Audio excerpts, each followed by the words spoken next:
Hello, you're welcome to Gist Arena. All we do is and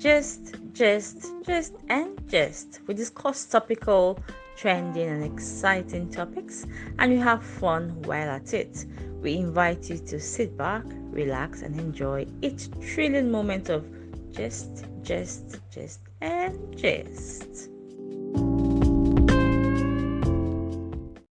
Hello and welcome to Gist Arena. All we do here is and gist. We definitely never get tired of gisting. I trust that you have been enjoying our previous episodes so far. We've been able to bring male guests, at least to get another perspective, another gender perspective to issues that we've discussed here. And you would agree with me that their point of view have been wonderful, a breath of fresh air, and they've just been all around wonderful. Today we have another interesting topic to discuss.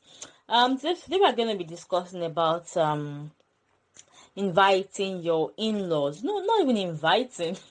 Just when your in-laws come to live with you when you are married. So if you're the husband here, it could be when your wife's siblings come to stay with you. If you're the wife here, when your husband's siblings come to stay with you, and when they don't do anything, should you speak up or should you keep quiet? Should you say anything? Should you bring it to the attention of your spouse and all of that? So we'll be discussing that and many more. So first, let me start with this. What do you think about your spouse's sibling coming to live with you after you're married? Now, if you think it is okay for them to come and stay with you, after how long in the marriage can they come? There's this thing about newlyweds. They need to explore. They need their own space. If you think so, do you think that people should wait maybe a month or two, or a couple of weeks before coming? And if they do come, is there a stipulated amount of time that they should be allowed to stay? Sort of allow the couple have their own time. What do you think about this? And then we'll take it up from there. So over to you, Adenike and Ayotunde. Hi, everyone. It's good to be here again to gist and gist. Thank you, Cynthia, for that question. Well, I think that there are times that there may be need for a sibling, a parent, a family member, to visit or to stay with a couple over a period of time as occasion demands. So for me, it's not a question of can they come. I mean, not even in this Africa. All right. But then I actually think it happens, everywhere. There are situations where a family member might just need to visit or to stay with a couple, for one reason or the other. Now, if we're talking about a newlywed couple and whether they should take some time, to be with themselves, for a period before they start allowing people, to come over to live with them or to spend, a few days or whatever it is with them. I would say that it's actually nice, and I think it is necessary that, or it's important that they settle into, married life first. They have a hang of it. They are allowed to enjoy their honeymoon phase, and all of that before people start knocking on their door to come spend the weekend or to stay over, for one reason or the other. But then the truth is, there are different dynamics, there are different situations, there are different scenarios. So there might actually be a case where this couple will need to take in a sibling, even a parent, as the case may be, or a family member, just almost as soon as they tied the knot.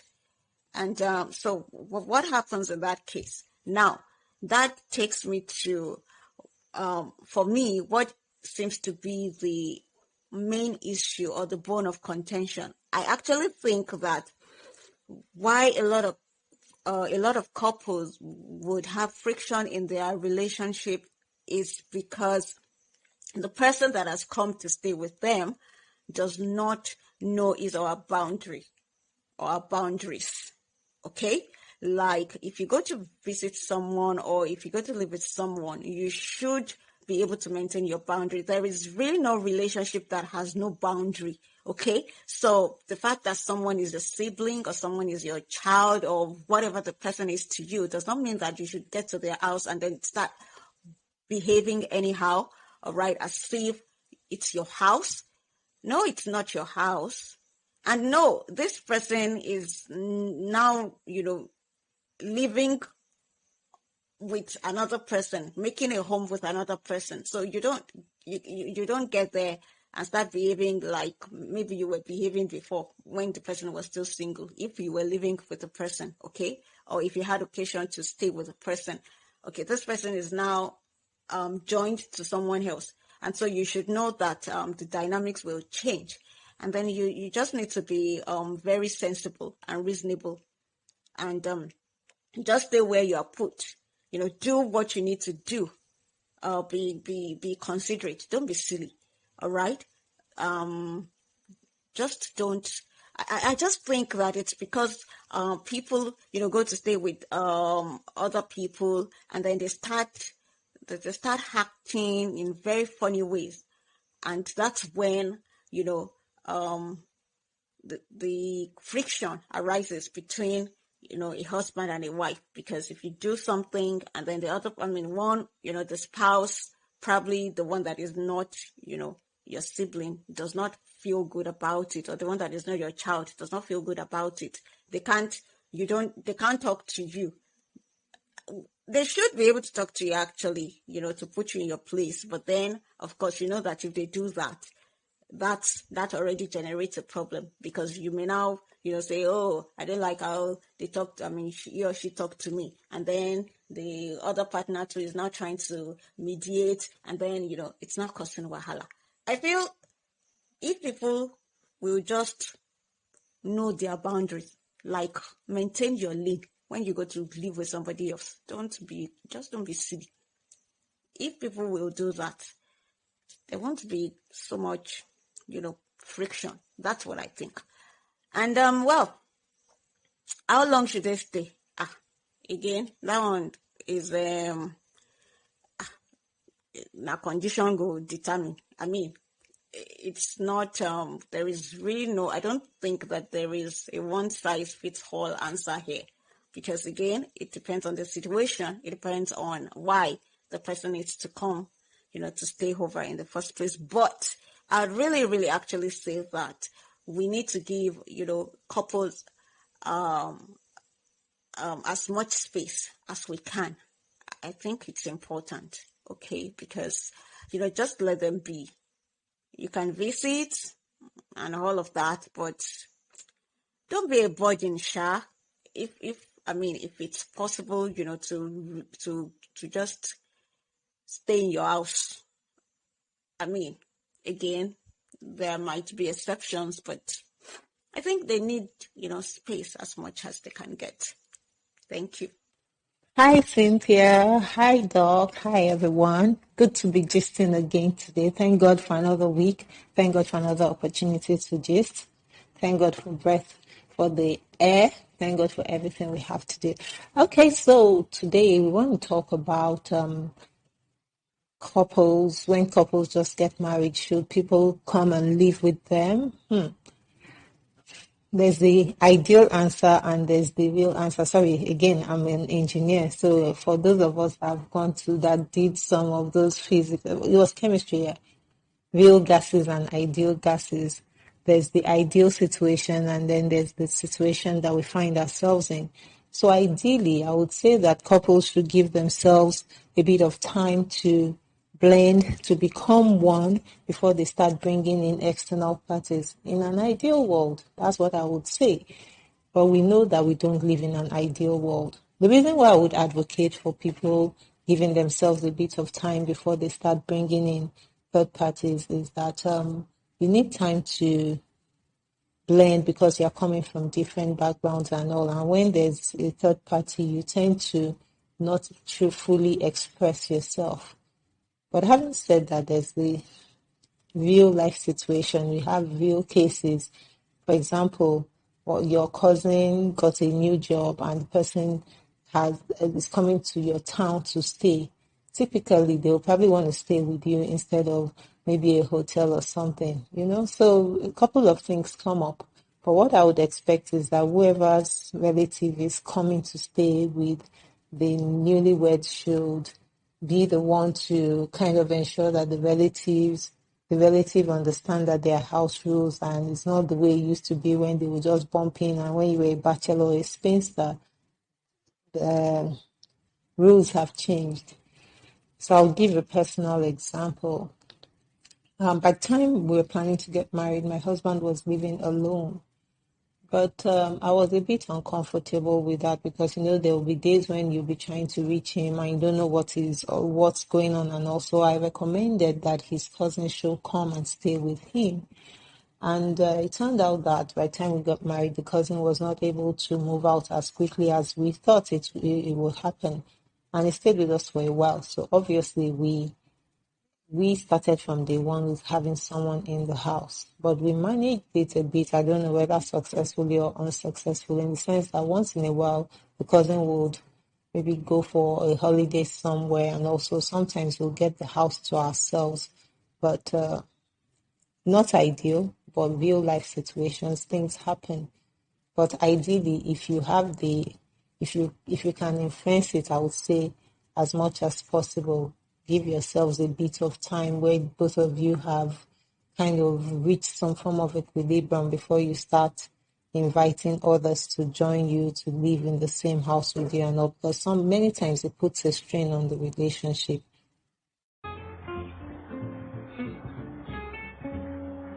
I agree with the both of you when you say that there are some situations where it's just really inevitable, and someone, a sibling or a parent or either spouse would have to come stay with the family, and in those situations, you just have to make it work, and you know any which way it must work. Now, do you think before the person comes there needs to be a discussion amongst the spouse on how they're going to conduct themselves when the person comes, or do you think they don't have to have such conversations? So for example, if the brother of the wife is coming, do you think the husband has to tell his wife that, look, you need to discuss with your brother to do this around the house, or to not do this? Or do you think that the spouse in question should take it upon herself to just tell her brother whatever? Like Adenike said, you did that in your own situation, so I guess for you would say yes. But typically, should it be like ingrained that, or should you leave the person to common sense and hope that the person just has sense and does the right thing when he or she arrives or he or she comes? Okay, so for me personally, I'm the kind of person that I like to lay things bare. So if my husband's relative is coming to the house, for example, of course, in our own case, when I said my husband's cousin was already living with him before I moved in, I was the one that moved in, so I didn't get the opportunity at the time. But if, for example, we were already married and his relative was coming to stay with us, I think we should sit down and have a conversation and say, oh, for example, maybe his cousin wants to come and stay for a while because she wants to write exams, for example. I would say that, oh, when she's coming, we'll talk, okay, where is she going to sleep? All those living arrangements. Would she be able to do any housework? So, for example, for someone that is going to write exams, you expect that the person is preparing, the person is kind of like the exam is high on the person's mind. So, we are talking about that. And in such a circumstance, I think that as I would be willing to accommodate that the person won't be able to do a lot of work because the person is studying in that particular case, and it's short term. So, we'll have that conversation and we'll go back and forth and say, oh, in this case, oh, she can stay in the third room, for example. Then we used to have a third room. And then we'll say, oh, she can stay in the third room. By the time she comes back, it'll be too late for her to make anything, and also we'll cook for her. If she has the opportunity to do anything, yeah, she can do. But in such a circumstance, I won't expect so much from such a person because, the visit is kind of focused. And we've had cases where someone came, in that case, it was my former pastor. She came for a conference and she stayed in her house a couple of times. Of course, she's older than both of us are, so both of us are talking about how we're going to meet her need. We discuss it as a family unit, and then we say, oh, okay. So my husband is like, well, when she's going in the morning, I'll drop her off because otherwise we'll have to arrange for how she will get there. So, we sit down and we analyze it because I'm speaking from real life experience. So, we've had my elderly pastor come around and then we're like, okay, what's she going to eat? Who's going to be at home when she is back? How is she going to get back here? So, we sit down and we plan it because we are she gave us enough notice. We planned around it and we said, okay, yes, so that's the case where it's someone that's coming for a short-term stay. Of course, on top of the fact that my cousin, so you can already pick from all I'm saying that I am not one of those people that believe in just my husband and I, as quiet as I may be, I seem to like to have people around, even if we're not gisting. Maybe that's how I ended up on Gist Arena anyway. So, we're like, okay, come around. We plan it. So if it's, for example, let's say I've had the case where I said my brother came around, and when my brother came, I sat him down. I was like, bros, I know you are working and all, but you still have to make your presence known because in this particular case, my husband's cousin is in our house. He does work in spite of the fact that he has his own regular job. He's still useful around the house. So you cannot come and be crossing your leg in my house. There's something wrong with you. So, I would expect that because it's my brother coming in this case, I sit him down and I talk to him and I tell him that I don't expect you to come and show yourself as a responsible human being. And, well, I'm thinking in the case where it was my husband's friend that came, of course, I wasn't expecting my husband's friend to come and start doing housework in my house and all of that. So the dynamics were different then because for me, it's just like when it was my pastor coming. It was someone that we were hosting, so I wasn't expecting anybody doing any work in such cases. So I know that at least it's those of us that work in the house before that used to work, or like when my mom would come around, that's when you now see my husband scrubbing here, telling me, oh, this place, and I'm like, calm down. It's my mom that's coming. It's not even like it's your own mother that maybe you say your MIL. So I would say, depending on who it is that's coming, of course, the dynamics are different. If it's my in-law, trying to do my best to show myself as a good wife. If it's his in-law, is trying to show himself to be a good husband. All of those dynamics are playing out. Which reminds me again of the gist we had about that lady that has had her mother-in-law staying with her forever. The pressure will be high on her because we are trying to make sure that they won't come. I have a cousin that said then that when her mother-in-law will come, she'll be checking all the window panes to say, oh, this place is dirty, this place is dirty. So you're just under a lot of pressure trying to keep things clean and all that. So you're not your real self, in quotes. So that's part of the strain I was talking about when I said that when you have people living with you, you are not free to be, sometimes you eat, you leave the plate, you wash it the next day, but because you're trying to to show that you're a good person and know you're doing everything right, and it can be a bit stressful. So back to what I was saying, it depends on the dynamics. If it's like maybe a junior, my husband's cousin that is younger to me, and she has to come because she has to come to school. So in this case, she's not sitting for an exam. Let's say she's coming to school to for 3 sessions. So she's living with us for 3 sessions in such a case. In such a case, first of all, my husband and I would have agreed. We've agreed on, okay, we are taking this child on as a ward.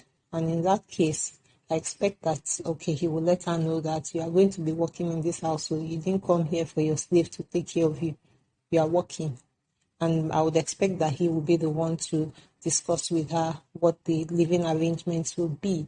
And of course, all of us will be, of course, I would expect, first of all, he will discuss with her, they will have that agreement. And when she comes in, probably will now have a sit down and we will all talk through it and say, okay, yeah, this is what you will do. This is what you can expect from us. I know there will be ground rules. I like to talk up front. Let's know where everybody is so that anyone that is breaking the agreement knows that it's you that broke the agreement. You get what I'm saying, right? If it's about the couple trying to discuss how they would comport themselves around, this person that is coming to live with them, probably there are things that they do, when they're alone, and they want to see how they can work around that or manage their expressions, around that person, and then they discuss that between themselves. Okay, I can understand that. But if you're talking about them sitting down to say, okay, when your brother comes or when your sister comes or when, your family member comes, this is just tell the person that this is what they have to do and all of that. Well, for me, I don't think that conversation is necessary.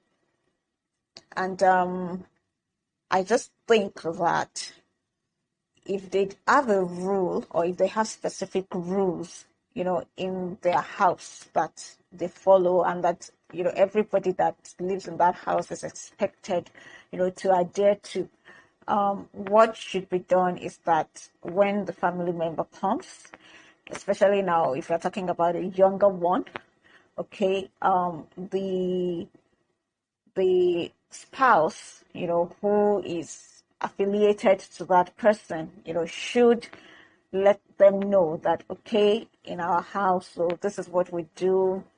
These are the things that are expected of every family member, and stuff like that, so that upfront the person knows, what is expected of him or her.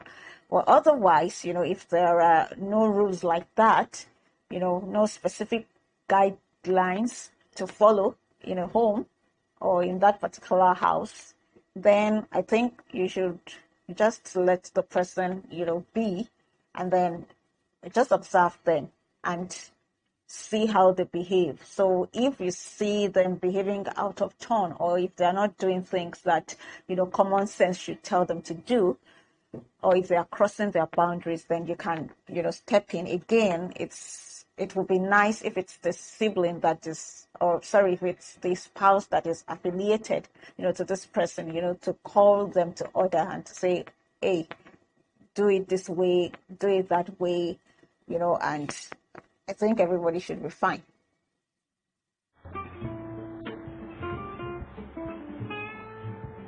So interesting points from the both of you. Now let's take it a step further now.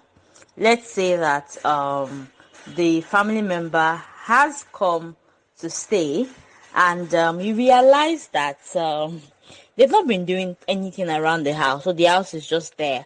They're just not doing anything. Probably you feel like they're taking um they're like one of the spouses for granted. So let's assume for the sake of this discussion that it's the wife's sibling, for example, that has come to stay, and this sibling is not doing anything around the house, doesn't help cleaning out, doesn't just do anything. Do you think it's in the rightful place of the husband to call the person in question to order? Or do you think this person should first, discuss with his spouse, let them know that, okay, this person is not doing this and all of that? Do you want to speak to the person? Or is it okay that the person, goes with the mentality that we are one family, so I can always call this person to order. After all, it is in my own house. After all, it really doesn't have to be the family in question. So the husband can easily walk up to the person and to say, look, you've just been in the house, you're not doing anything. And also, when it comes to, hey, aside from chores, let's talk about financing, especially when you have somebody staying in the house long term. So long term meaning the person is going to be there maybe for a year. I mean, it could be some months, but I mean, if you realize, if you recognize it is long term, do you think that the person in question should bring in some sort of finance? And by finance, I don't mean anything big scale. It could be something as simple as I go out, I come back, or I bought some apples and I put down. Or I went out and I saw Miss Pie, or I went out, or maybe let's assume the person eats in the house, which is normal. The person then goes out and buys pack of pizza, comes back to the house and maybe enters their room and goes to eat their pizza alone without even giving to, like, offering to the other members of the house. And then the one of the spouses sees the pizza pack inside the bin. Do you think the person should call out the other person, look, you should have at least offered to give us something or whatever? So basically, in two parts, what do you think about the chores where the sibling has dropped the ball? Should the other spouse speak directly to the person in question, or should he or she speak to the spouse first? Also, when it comes to just little things, you go out, I mean, it could even be something as simple as maybe the broom in the house is bad, and the person goes, should just little things like that. I believe you get what I'm trying to say.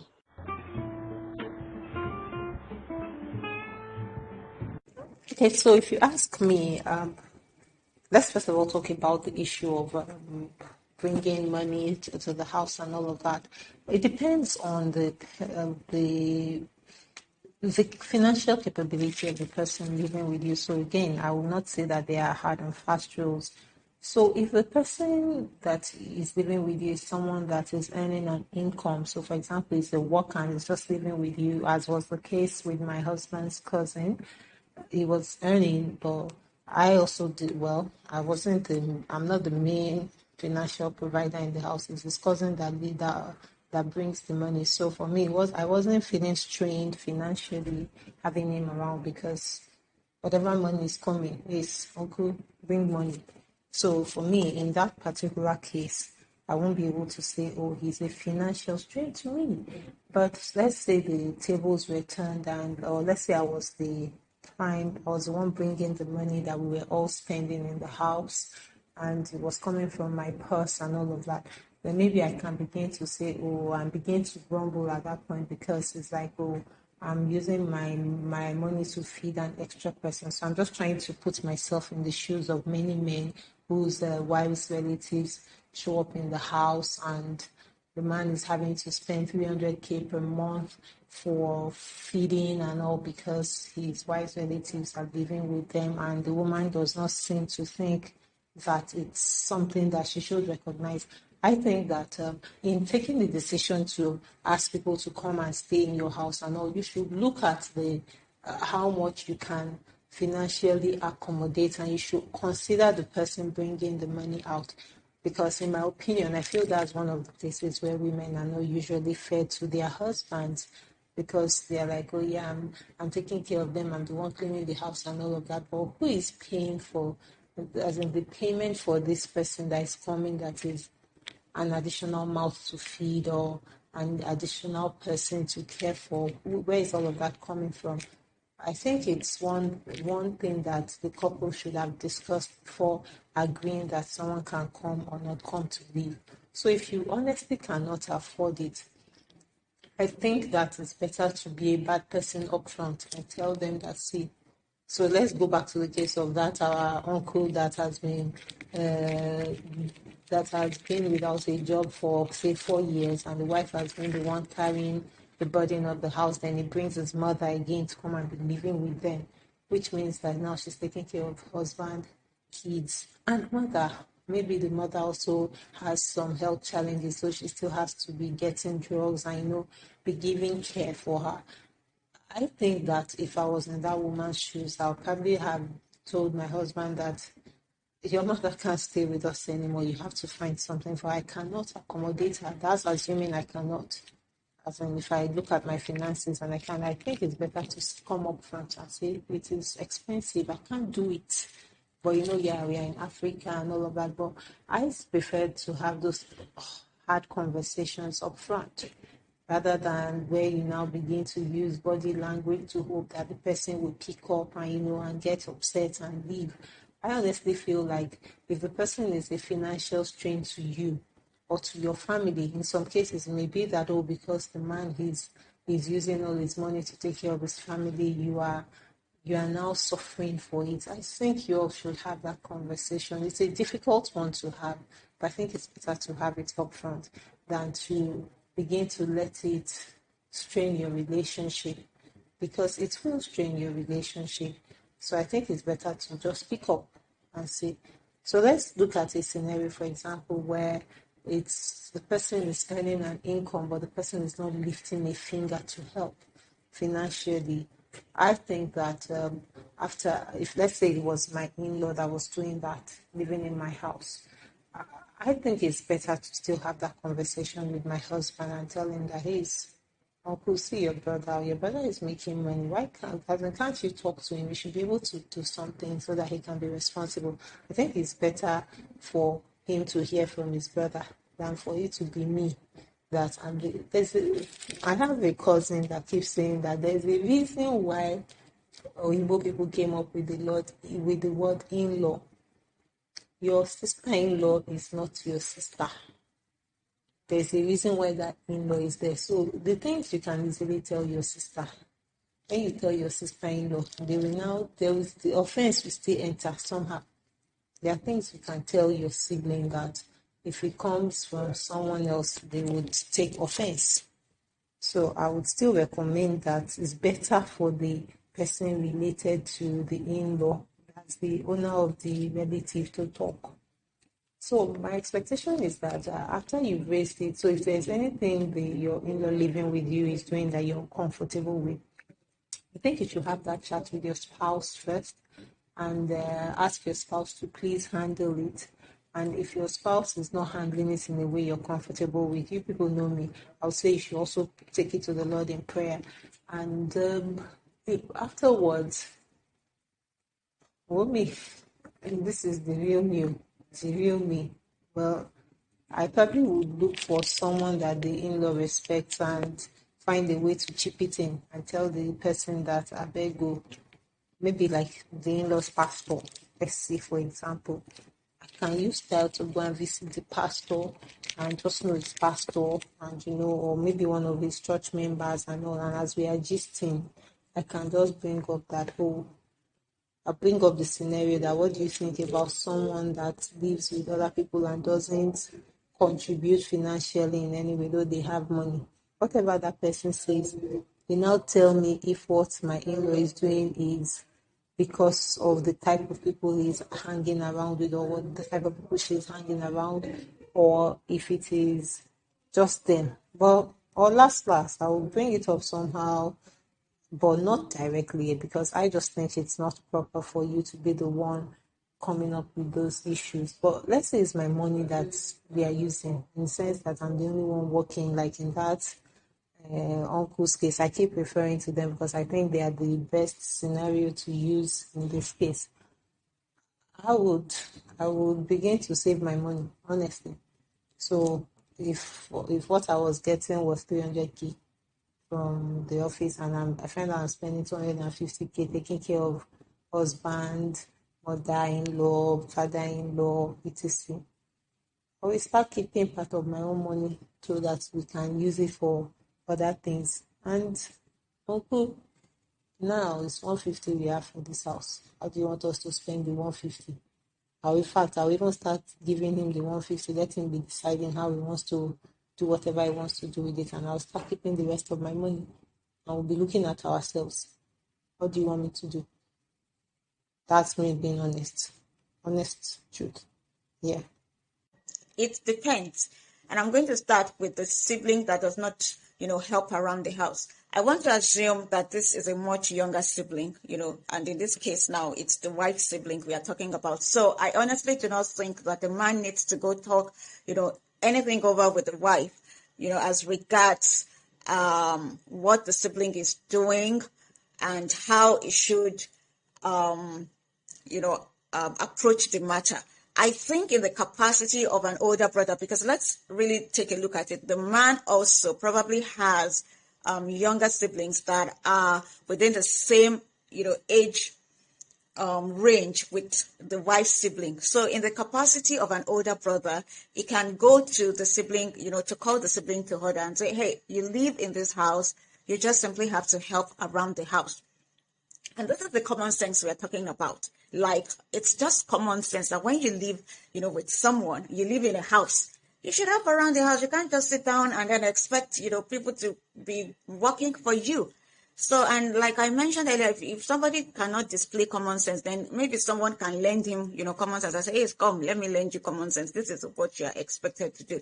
So, except, they have a help at home, that does the chores, or maybe they have children that are grown, and those ones are the ones that take care of children at home. For instance, I know that when I go to my older siblings' house, I practically, don't lift a finger to do much, because I have grown nieces and nephews who they're responsible for the chores at home. So, but then when they were much younger, for instance, when they were toddlers, when they were kids, if I go to my sister's house, I will work. I will help around the house. In fact, I will babysit. I used to babysit a lot. I love babysitting. So, that was my specialty. That was my area of specialization. But then I will still walk around the house. You can't sit down there and expect that people will be the ones, moving things around for you. No, it doesn't make sense. And I think that the man can go to the sibling in the capacity of an older brother and then call the sibling to order. But, before I move on, and the wife, self, does she need anybody to prompt her to tell her sibling what to do? Your sibling is living in your house and is not helping around the house, and you cannot tell your sibling, no, you need to do this, you need to do that. That also doesn't make sense to me. So if you are living with somebody, you are living under their roof, you are eating their food, and then let's say, you just want to sit there.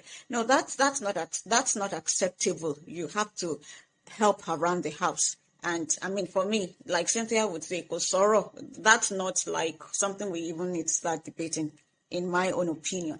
Now, if this sibling or this family member now is an elder, yes, maybe the man can approach the wife and then talk it over with her, and then they both find ways to, attend to the situation so that it doesn't get messy. Okay, I can understand that. Now, let's talk about someone living with a couple, on a long-term basis, and if it's okay for them to chip in something, on a regular basis. Well, I would go with what Adenike said about planning. I think if a couple agrees to bring in someone, to live with them, they should have factored a lot of things in. They should know, for instance, that the person, will heat food, and blah, blah, and stuff like that. So it's part of what they should have planned or thought about. If they don't have the capacity to really be responsible for this person's feeding and the rest of that. They should have maybe made an alternative arrangement, right from the get-go or something, as the situation, is, or as occasion demands. But if they say come, they were the ones that, agreed that the person should come and stay with them, then I want to believe that they have factored, all of the needs, at least the needs that they would need to meet, like feeding, most importantly now, into their budget, into their plan. And so I don't expect them to really be expecting anything from that person, be expecting that the person would chip in something. I don't think that that's how to go about it. But use too that you are living with somebody and you are working, for that matter. Okay, because Danica also mentioned, something about who the person, that is coming to live with them, who the person, the person's financial, capacity now. So yes, if the person is like a student, for instance, and the person is not earning any money, of course, that the person is not even, does not have any money to chip in or what have you. So, but then if we're talking about somebody that is working, Abba, do they need to tell you are working? Nobody needs to tell you that once in a while, you just chip in something. And like Cynthia mentioned, it's not about bringing in some big amount of money or anything like that, but little things.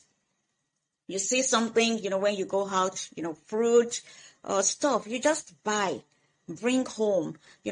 Sometimes even when you see that, something needs to be replaced at home, or there is a need at home that you can meet, why not? Just go ahead and do it, at least to even show appreciation, that you appreciate the fact that they allow you to stay with them, to stay under their roof. Because if you were to pay rent, you know how much you'll be spending per month. Now you know how much will be coming out of your pocket. If you are living alone, if you have to, take care of certain things by yourself, your feeding and all of that, now, the amount you're going to spend. So you're now staying with somebody, you're not paying rent, they are feeding you. No, they shouldn't. There are some things that they shouldn't tell, you before you have common sense. Have common sense. That's the idea. That's, for me, like I mentioned earlier. A lot of people, it's because they're not using common sense when they are living with other people. That's why there are strains, and frictions. That's what I believe. Just use common sense. Nobody needs to come and tell you, we're experiencing financial strain and all of that. Well, come on, just do the right thing, and everything will be all right. That's what I think. Thank you.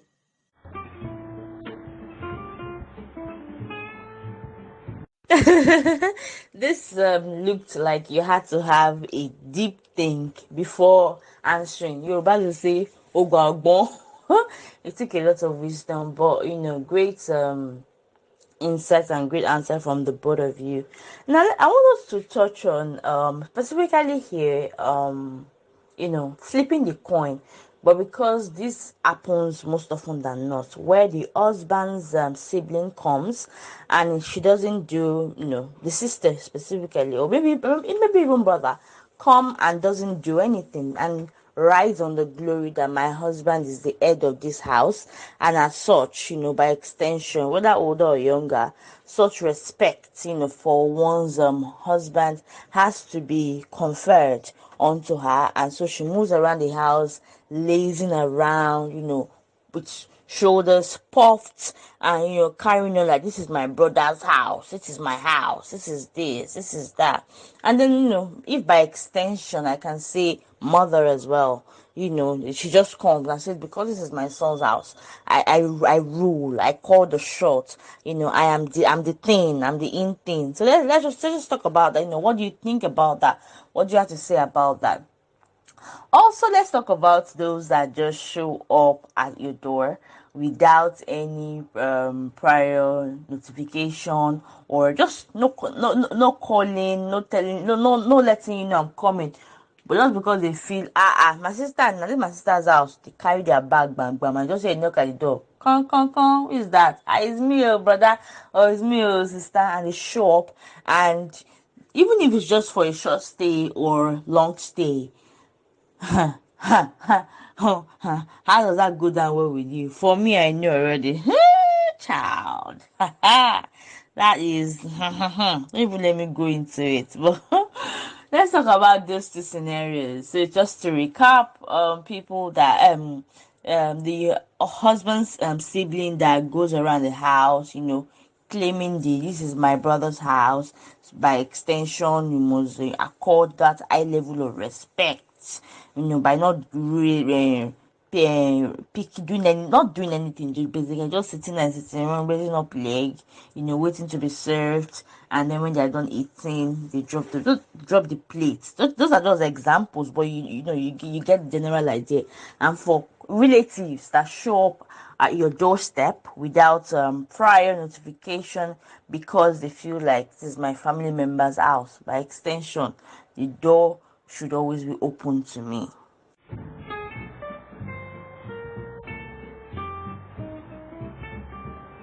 Thank you, Cynthia, for that question.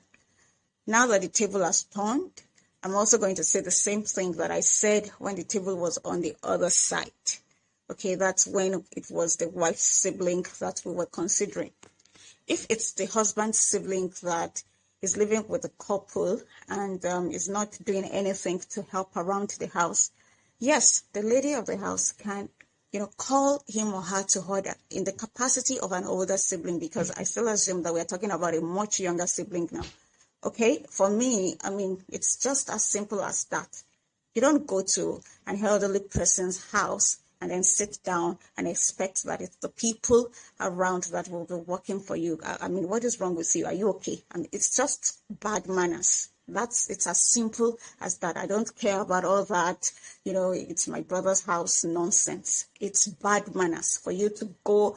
In fact, when you go to live with someone, you should help around the house one way or the other. It's simple. It's common sense.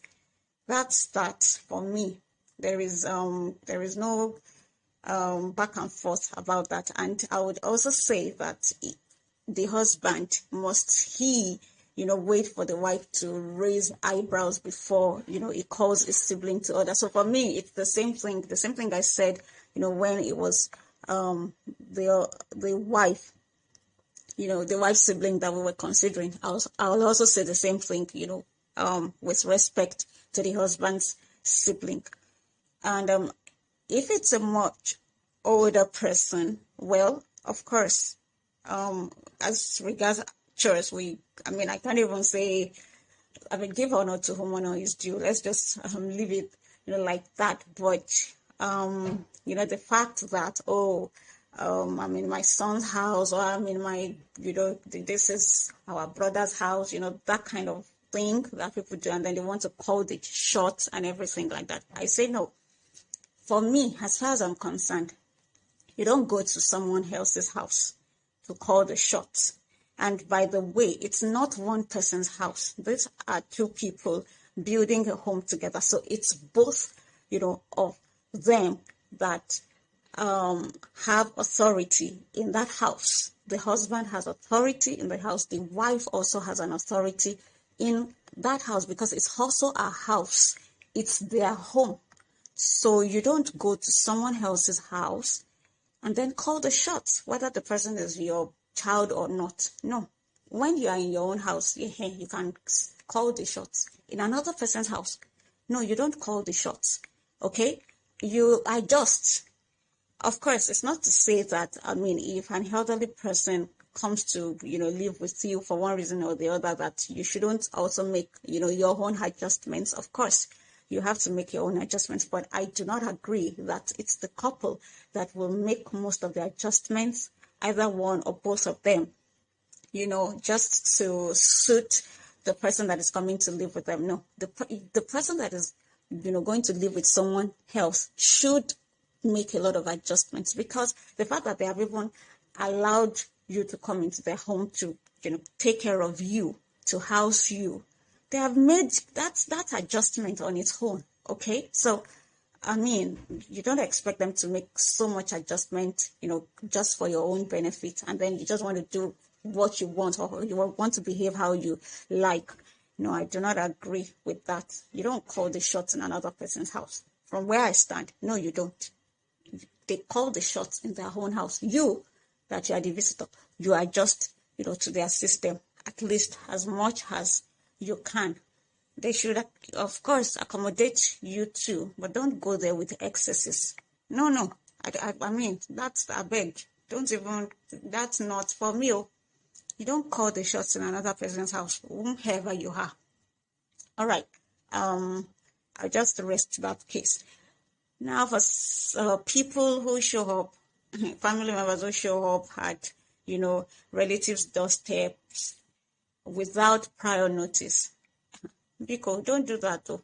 Don't carry your bag and start coming to my house when you have not told me that you are coming. No, don't.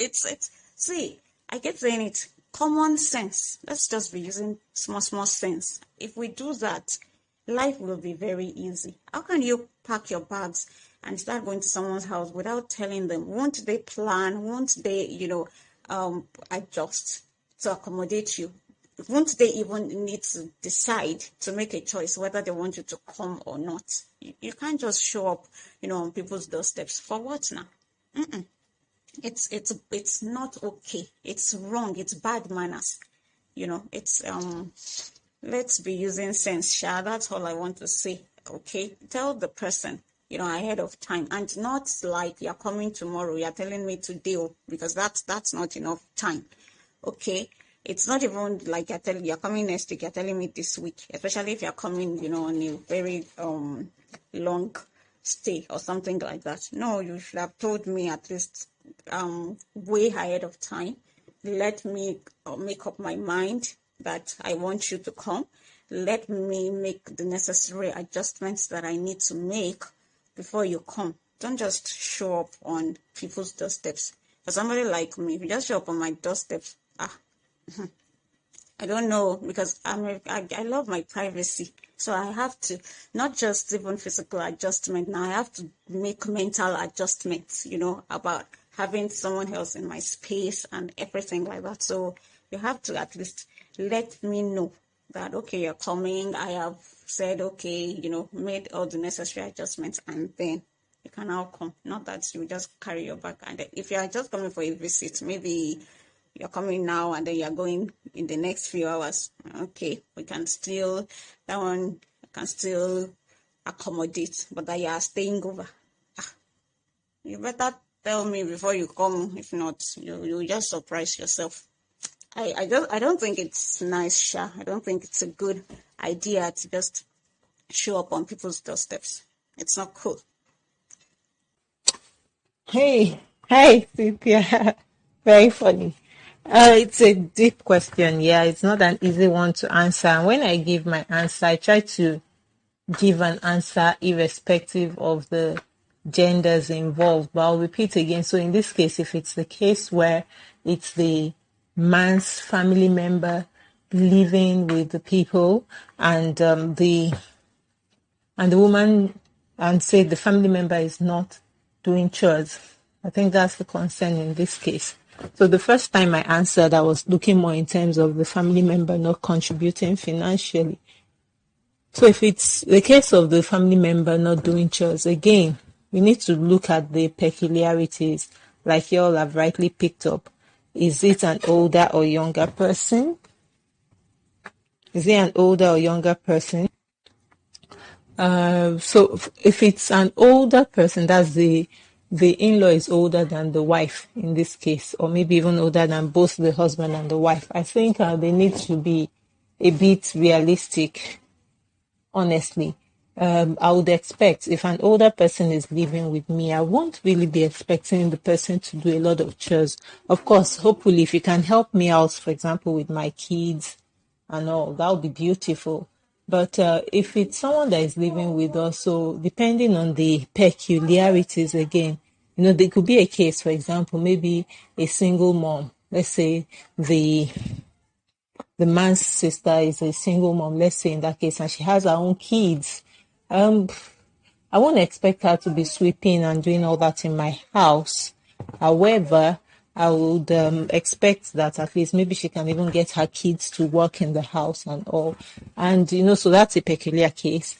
And I would expect, again, like I said before, that it's the brother in this case that should have a conversation with his sister that, Madam, you've come with your kids. At least the least you can do to make our lives easier is to chip in. I won't expect the wife in this case to speak with the sister-in-law or her kids or whatever. I would expect it to be something that the man would address with his own family members.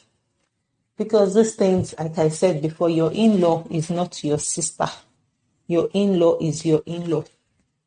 And particularly in the climes we're in, I think you need to apply wisdom in this matter. So yeah, so I've painted the scenario. The sister-in-law is there. She's having problems with her husband, so she's moved in with her brother and his family, and so they are living in the same house with them. I would expect that being a reasonable person, even if she cannot do a lot, I think she should try to do a lot anyway. But if for whatever reason she's unable to, I would expect her to at least get her kids to support. That's one thing I think she could do. And let's look at another scenario where the woman has come with her kids and she's not doing anything. Maybe she's still feeding off them, and then she's coming and saying because it's her brother's house, so she's making the wife's stay in the house a bit difficult, because those are the kinds of scenarios that you have that bring all of these trends. It's stressful, and I expect the man to address it with his siblings. And if the man is not addressing it, I expect the woman to talk to people that can make them see. Because if she goes by herself, it's going to cost even more strain. But it's not okay for her to just take it like that. Doesn't find people that are reasonable enough to talk to both the man and his sister that, hey, this thing is difficult. Of course, I'll say pray about it. If I was in such a situation, I would speak to my husband and say, oh God, I can't deal with this thing. And I don't want to go and talk to your sister because it will cause more trouble. Please address it. It's not okay.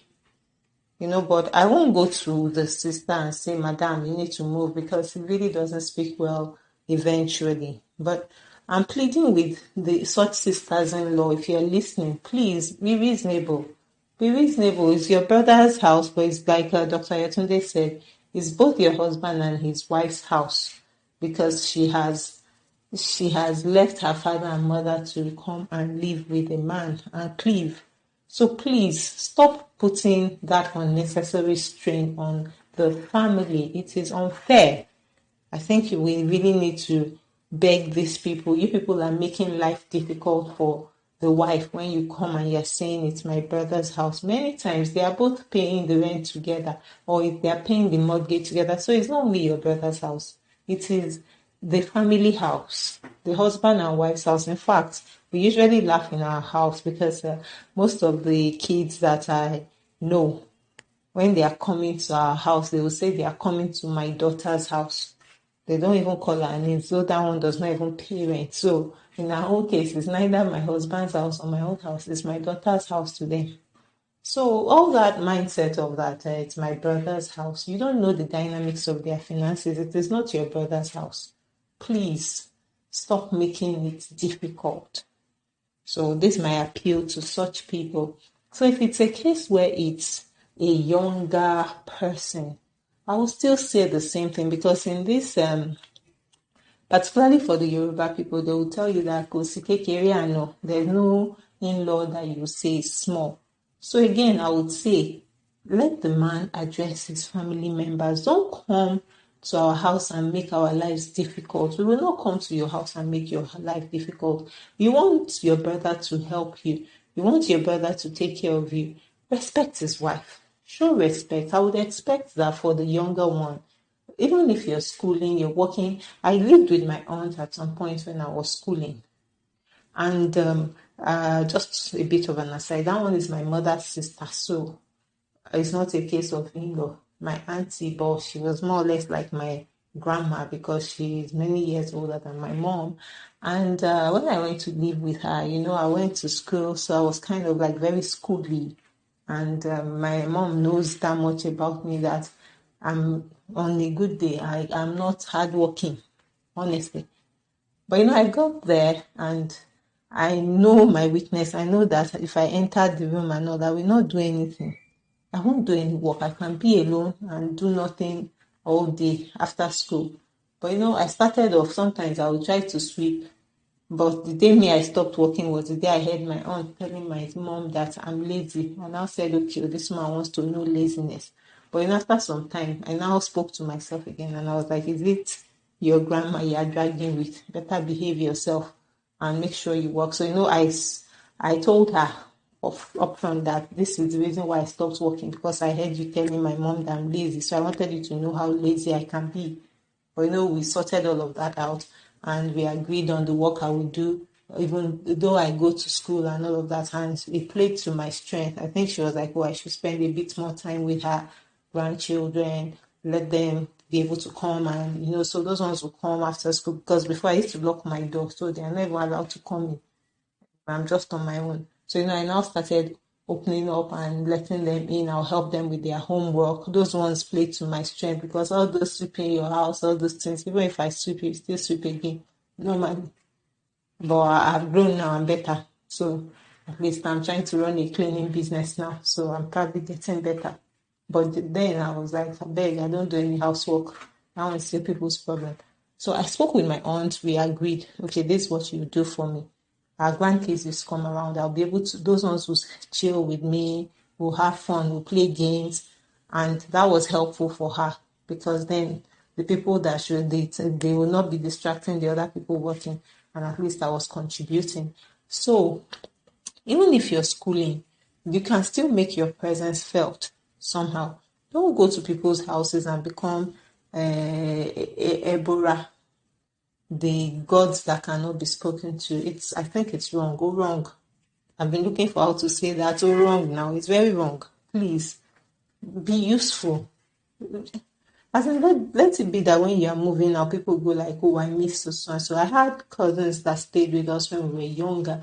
And whenever they're going, you're like, oh, I miss my cousin, because, they were fun to be with you, hang out. And of course, that helps my parents focus on other things. So don't go to other people's houses and become a nuisance. We are begging you. Thank you. Thank you very much. And to the siblings of such difficult family members, call your family members to order. It shouldn't be your spouse that should be saying that, whether it's husband or wife, but typically it's usually those related to husbands that usually exhibit such behavior, and it is wrong. I think it should be the owner of the relative that should call his or her relative to order. And yeah, in the case, I had some cousins that stayed with us, and they were just like a real pain in the neck to us. But the rest of us were just complaining, just grumbling. So one day, my sister wrote them a letter. She wrote them a letter and told them all the things they were doing to mess up. No, but then at that point, my dad was ignoring until the time that they now went to, when their cup was full with my dad. The day their cup was full with my dad, we did not even have to have any conversation with him. They went to, as in, I don't know how to say it in English, but Wogbe Sarah and Wokoja Moshalashi. I don't know the meaning, how to translate. They did pass themselves because they were twins.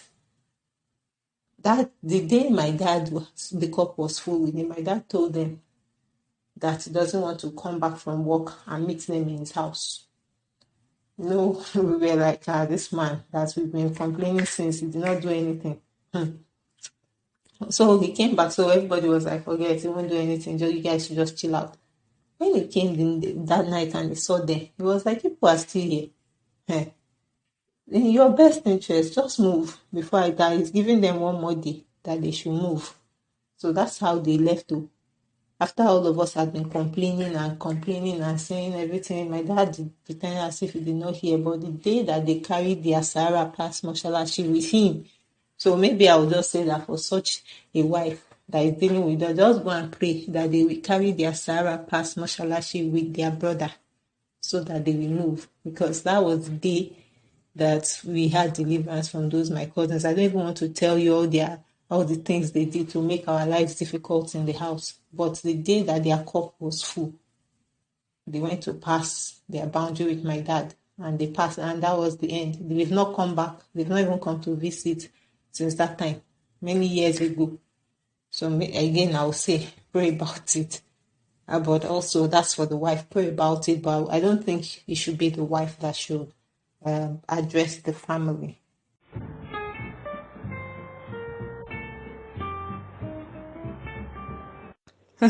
I laughed so much when you were sharing your auntie's story, Adenike. I have a feeling that if it was my mom in this situation, it wouldn't have ended well for me or for anyone that was, coming to spend time with us. Well, we are drawing to a close on today's episode. Thank you so much for listening to us, and thank you to my fellow sisters, Adenike and Ayotunde, and to our listeners. Would like to take our advice. Our advice is, sorry, if you're going to spend time in someone's house, it's only common sense for you to at least, be reasonable in the way you carry yourself around the house. Offer a lending hand. Don't allow them to actually ask you for it. That's just the right thing to do when you're in someone else's house. Try to make your stay there bearable. Don't cause problem for the family. And that's as far as we can do on today's episode. Thank you so much for listening to us. If you want to share your own experiences with us, please leave us a comment on our post. We would love to hear from you. Follow us on Instagram at Gist Arena with a double ending with a double A. So Arena with a double A. Look forward to reading from you. Thank you so much. Until next episode, please do stay safe.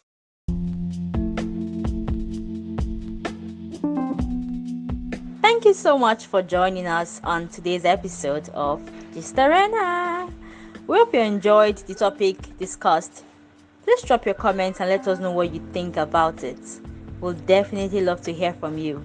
Until next time, bye!